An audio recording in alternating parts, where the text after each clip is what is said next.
के आज लोगों को जोड़ने का काम कर रहे हैं। आप अल्पसंख्यक के हक अधिकार के लिए क्या कहना चाहेंगे?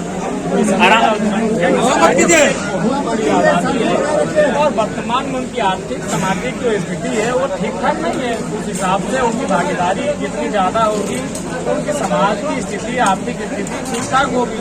और आज पूरे देश में ये आवाज उठी है सामाजिक न्याय, सोशल जस्टिस की बात कर रहे हैं। तो सोशल जस्टिस का ही मतलब है कि हर एक वर्ग की उनके आबादी के अनुपात में भागीदारी हो, चाहे कोई भी मैंने हो, चाहे विधायिका हो, कार्यपालिका हो, न्यायपालिका हो, या तमाम जो संस्थान है, चीजें हैं, वहाँ भागीदारी सुनिश्चित।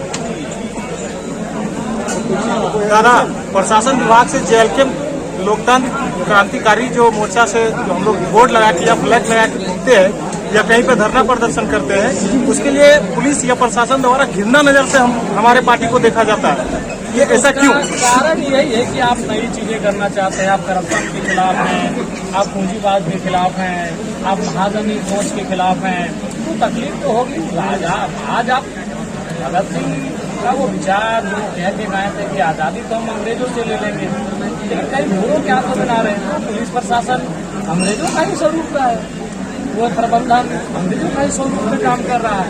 तो जाहिर सी बात है उनसे उन्हें भगत सिंह जिस प्रकार अंग्रेजों को, सामंतवादियों को नफरत होती थी, आज जो भी आंदोलनकारी हैं, जो आंदोलन के छवि के लोग हैं, व्यवस्थाओं में बैठे लोग उनसे नफरत करने लगे। तो कारण यही है कि हम लोग उन्हें चुनौती दे रहे हैं, उन्हें उनसे टकरा रहे हैं। मुंडो थाना का घटना का क्या किस नजरिए से देखते हैं? हमारे पूर्व प्रत्याशी सताम भाई को लाठीचार्ज किया जाता है, जबकि एक प्रत्याशी नहीं, बिल्कुल ये दुखद है। और हमने जिले के उपायुक्त से बात की है, इसको सूचना दिया है कि दोनों भी दोषी हैं, उनका बिल्कुल कानूनी कार्रवाई की जाए, इसकी हमने मांग भी की।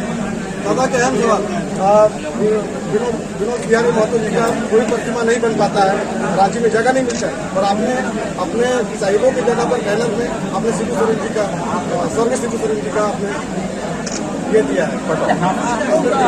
हर एक आज अगर हम मेरे घर में जाएंगे तो हर एक समाज, हर एक वर्ग के लोगों को हम लोग अपना तस्वीरों में, अपने दिलों में जगह देते हैं। तस्वीर को अलग बात है, वो दिलों में जगह देते हैं, उनको दिल से याद करते हैं। लेकिन फिलहाल माननीय मुख्यमंत्री संकीर्ण सोच के साथ कार्य कर रहे हैं। विशेषकर तो हमें लग रहा है कि जिन्होंने उनको वोट दिया उनके बारे में तो कम से कम सोचे। ये सभी को जानते हैं कि उनको वोट का दो कारण है, एक मुस्लिम और दूसरा आदिवासी। आदिवासी के साथ खड़े हो रहे, मुसलमानों के लिए कहीं नहीं, आप कोई सम्मान नहीं दे पा रहे हैं, कुछ भी सम्मान। लगातार 2 बार हेमंत सोरेन की सरकार बनने के कारण मुसलमानों का एक तरफा वोट उनके पक्ष में है। मुसलमान जी और जिन्हें ऊपर लगता है बढ़ते लोग लिंचिंग को लेकर क्या बोले? बिल्कुल उसके लिए सख्त कानून बने। बिल्कुल जियो और जीने तो कोई भीड़ किसी के साथ अगर दुराचार करती है तो ये उचित नहीं है। लोकतांत्रिक देश में, किसी भी देश में उचित नहीं है। हमने डुमरी से जनाब हसमुद्दीन अंसारी जी को अपने प्रतिनिधि के रूप में नियुक्त किया है। नवाडी से भी लगभग एक अल्पसंख्यक समाज की नियुक्ति हो गई है, उसको मुहर लगाकर बस जारी करके डीसी को पत्र भेजना है। तो हमने निसंदेह सम्मान जहां मिलना चाहिए हमने सम्मान देने का काम किया है और आगे भी रहेगा। क्योंकि हम लोग जहां से आते हैं किसान लोग हमेशा उनका दिल सबके लिए बड़ा होता है। हम लोग किसी के हिस्से को खाना बिल्कुल कतई पसंद नहीं करते हैं। हम वो शख्स हैं जो हम लोग अपना उगाया हुआ अनाज मतलब चिड़ियों और पशुओं को देने में पीछे नहीं हटते हैं। तो इंसान को उनके हिस्से को देने में हम लोग कभी कंजूसी नहीं करेंगे। ये हमारी पहली प्राथमिकता रहेगी कि हक मिले हर किसी को, हमारे इस राजनीतिक दल में जगह मिले, उनको उनका हक मिले, ये हमारा प्रयास सदैव रहेगा।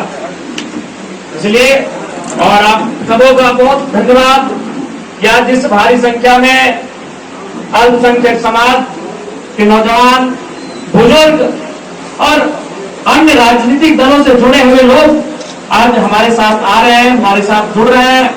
निसंदेह ये हमारे लिए बहुत ही गौरव का पल है, हमारे लिए बहुत ही एक यादगार पल है कि आज जरूरत है इस राज्य को एक नए दिशा में ले जाने की। आज जरूरत है इस राज्य को एक नई शक्ति प्रदान करने की। और निसंदेह आज जिस विचारधारा के साथ आप सभी ने इस राजनीतिक दल की ओर तशरीफ लाने का कार्य किया है, हम लोग वहां